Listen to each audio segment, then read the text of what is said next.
How can this psychologist have a six-figure revenue stream with only 1,380 YouTube subscribers while getting fewer clinical hours, charging an upfront fee for a multi-month engagement, and enjoying as much independence as she wants, while influencers like these therapists have given up on trying to go beyond one-to-one clinical therapy with 10 times or even 100 times more followers than my client? Something doesn't make sense here. How is it that one mental health professional with hardly any following can be making 50 times more revenue than a mental health influencer? It's because she took the fast and easy option that most creators ignore.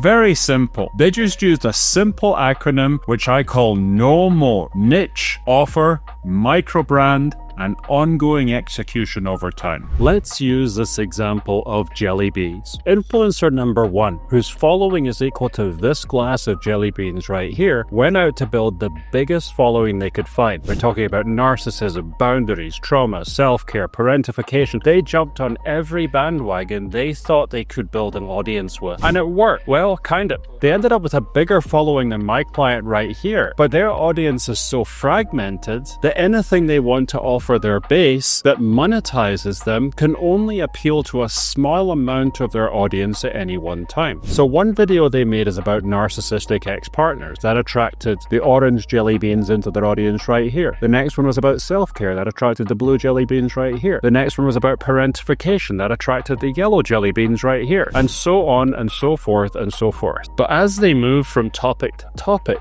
audience members stop paying attention and their video views go down because each of their videos only appeals to one very small part of their fragmented audience. Because they can't offer anything to their entire audience, because everybody is there for a different reason, they are reliant on the money that YouTube pays them for advertising. And they're lucky if they can even make $15,000 a year from that. But this psychologist on YouTube, who we helped to get their business off the ground, has only 1,380 subscribers. But I know that after launching with me, she's generated multi-six figures in revenue with her work. Why? Because she asked, who can I serve better than anybody else? And then she focused all her content on that. And instead of relying on YouTube revenue, she provides a psychoeducational coaching program specifically designed to solve the problem that people who find her on YouTube go on and buy. So while this generalist struggles to have the credibility to sell anything to their audience, my client's channel has the credibility, authenticity, results, and testimonials that building up from her super small audience so that we know that a lot of the 1,380 followers are worth thousands of dollars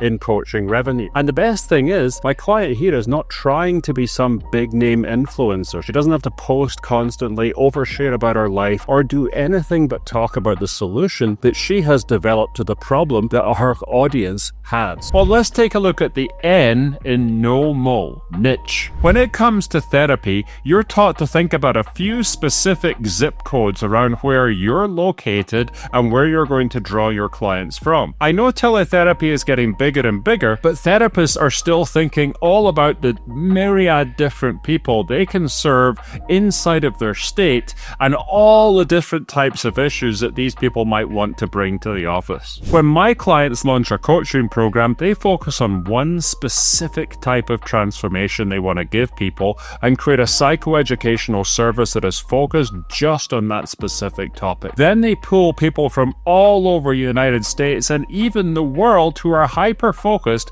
on solving that specific problem in their lives. This way, a tiny YouTube channel on a specific issue can earn 50 times or even 100 times more revenue than a very large YouTube channel that's focused on general mental health topics. Okay, so let's now take a look at the O in NOMO: your offer. Most mental health professionals don't go through the right thinking process when they want to offer a coaching, training, or consulting service. They make the classic mistake of giving people their assessment of what they need instead of looking at the problem from their prospective client's perception before they've solved that problem or even know how to solve it. So for instance, I had a man call me this morning who had tried to launch a program and had absolutely no success. His offer was to try and help people improve the way they communicate with each other. But when we pivoted that offer to helping healthcare professionals, staff members like the front desk staff, improve the way they communicate with the patients, then what we came up with was a very specific solution to a very specific problem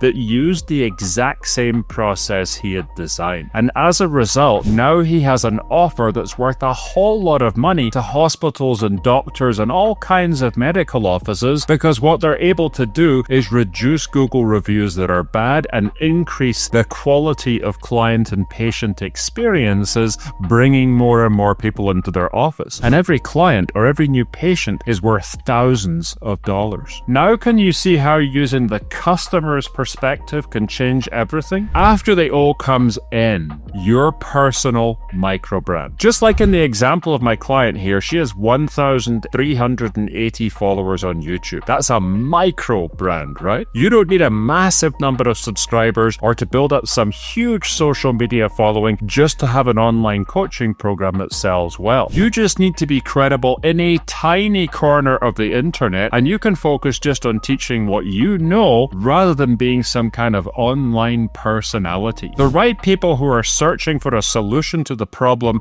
that you help people solve will recognize your knowledge, your credentials, and your experience and take action to work with you. And when you're selling a coaching, training, or consulting program, you can have a multi-six-figure business just based on a customer base of 100 people per year working in a group program. That's it. You don't need some huge brand. You just need a micro brand. And the final step, ongoing execution over time. Did you know that if you have a podcast with over 20 episodes, you're automatically a top 1% podcast? That is a sobering thought. 99% of people who want to grow an audience give up almost immediately. That leaves just the 1% who are consistent and execute over time. So you might think, oh, I have to get lucky or successful to be noticed. That's just not true at all. You just have to be consistent. The way I teach my clients to do that is to create simple systems. For example, I give all my clients a way to use a one-page statement of who your client is, and then an AI system like ChatGPT to create an endless stream of podcast episode ideas, including a title and an outline for every show. So you can have yourself a successful channel or show in just 30 to 45 minutes a week if you have the right systems that you've built in place. So you see, it's not about overworking, it's about working consistently. That work will start creating a trickle of revenue, and then a trickle of revenue will become a flow of revenue. And then if you want to, you can turn a flow of revenue into a flood of revenue. But it's the ones who are consistent in taking action to get this reward. Some folks I see launching a service give up after 2 or 4 weeks. For them, nothing will ever change. Here's what you need to understand. The amount of energy it takes to create